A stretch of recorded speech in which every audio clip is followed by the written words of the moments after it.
असम मुस्लिम marriage act में child marriage को इजाजत देता था, तो हमने ये स्क्रैप करके ऑर्डिनेंस लाए थे।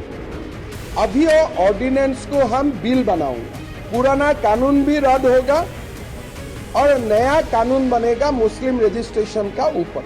असम सरकार के मुख्यमंत्री हेमंत कुमार विश्व शर्मा, वो उनकी जो अजली दुश्मनी है, वो पैदाइश से लेकर के अब तक वो मुसलमानों से, मुसलमानों के मसाइल से वो दुश्मनी रखते हैं और हर वो मामला उठाते हैं जो मुसलमानों के खिलाफ हो।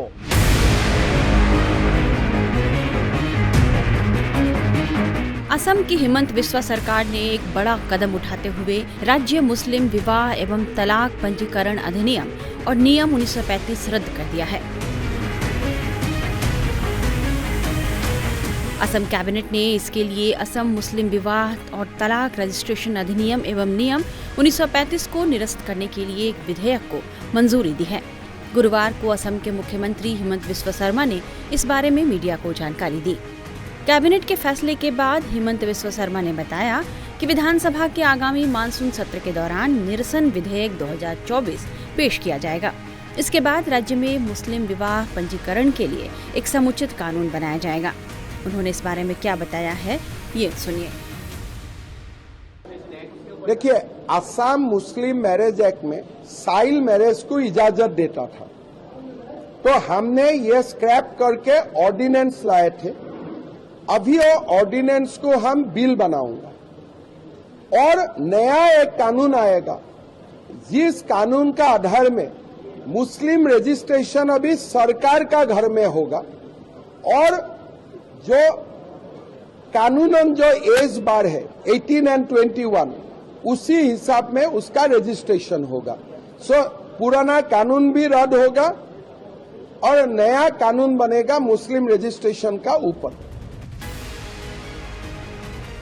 हिमंत बिस्वा शर्मा ने यह भी कहा कि सरकार बाल विवाह को धर्म के नजरिए से नहीं देख रही, क्योंकि 20% बाल विवाह बहुसंख्यक समुदाय में भी हो रहे हैं।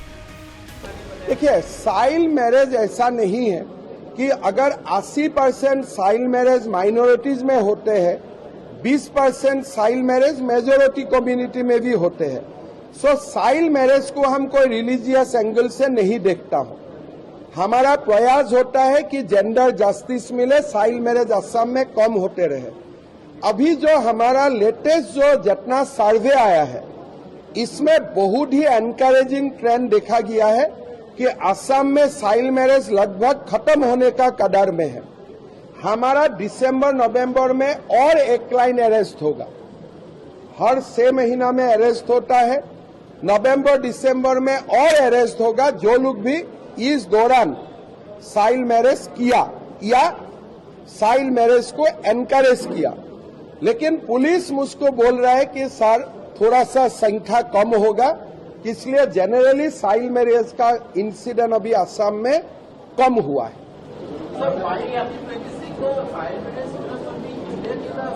हाँ, I think we will be able to eradicate, but 100% human behaviour में कभी 100% नहीं होते। रास्ता आप 100 किलोमीटर बना सकते हैं, लेकिन आप अगर बोलेगा कि मैं मैटरनल मोर्टेलिटी 100% रोड करूंगा, कोई भी एक एक्सीडेंट में मर सकता है, डॉक्टर का गलती से भी कोई देहांत हो सकता है। तो इसीलिए सोशल इंडिकेटर में 100% का मतलब 100% नहीं होता है, लगभग 100% होते हैं। हालांकि असम सरकार के इस फैसले का ऑल इंडिया मुस्लिम जमात ने विरोध किया है। इसके राष्ट्रीय अध्यक्ष मौलाना शहाबुद्दीन रजवी बरेलवी ने इस पर क्या कहा है, आइए आपको सुनाते हैं। असम सरकार के मुख्यमंत्री हेमंत कुमार विश्व शर्मा, वो उनकी जो अजली दुश्मनी है, वो पैदाइश से लेकर के अब तक वो मुसलमानों से, मुसलमानों के मसाइल से वो दुश्मनी रखते हैं और हर वो मामला उठाते हैं जो मुसलमानों के खिलाफ हो। वहां पर घुसपैठ के नाम पर मुसलमानों को तंग किया गया, एनआरसी के नाम पर जो वहां के आसामी मुसलमान हैं उनको तंग किया जा रहा है। अब शादी विवाह को लेकर के भी मुसलमानों के मसाइल पर जो है कदगन लगाने की कोशिश की जा रही है और उनको किसी न किसी बहाने से मुसलमानों की तरक्की को रोकना है। उनका नजरिया हमेशा से मुसलमानों के खिलाफ रहता है। वो उत्थान की बात नहीं करते, वो आसाम की तरक्की और डेवलपमेंट की बात नहीं करते। वहां जो बाढ़ आती है उस बाढ़ में बेचारे मुसलमान और गैर मुसलमान सबके मकान बह जाते हैं, उसकी रोकथाम की बात नहीं करते। वहां के चाय के बागात है उसके उत्थान की बात नहीं करते। वो सिर्फ और सिर्फ बात करते हैं मुसलमानों के खिलाफ, मुसलमानों के मसाइल की मुखालफत करते हुए कैसे मुसलमानों को नुकसान पहुंचाया जाए, उनको कैसे पीछे ढकेला जाए, तालीम के मैदान में, तिजारत के मैदान में, सियासत के मैदान में, ये उनकी सोच रहती है। तो ये उनकी सोच आसाम को पीछे ढकेलने वाली है। इससे उनको बाज आना चाहिए और आसाम की तरक्की के लिए काम करना चाहिए। केंद्र सरकार से क्या उम्मीद करते हैं कि इसमें दखल दे या क्या करें? मैं इसमें प्रधानमंत्री नरेंद्र मोदी जी से गुजारिश करूंगा कि वो आसाम के मुख्यमंत्री को समझाएं। आपका नारा है सबका साथ, सबका विकास, सबका विश्वास, और इस नारे के खिलाफ आसाम के मुख्यमंत्री काम करते हैं।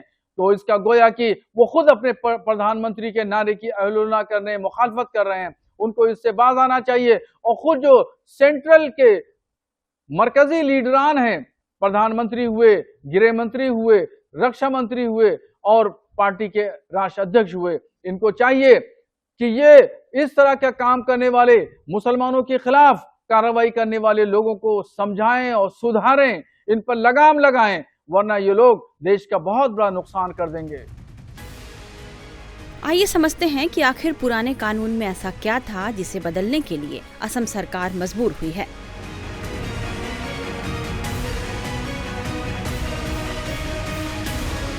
तो दरअसल यह अधिनियम मुस्लिम पर्सनल लॉ के अनुरूप है।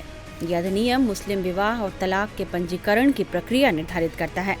यह अधिनियम राज्य और विवाह और तलाक के पंजीकरण के लिए किसी भी मुस्लिम व्यक्ति को लाइसेंस देने का अधिकार देता है और इस लाइसेंस को मुस्लिम रजिस्ट्रार ही जारी कर सकते हैं।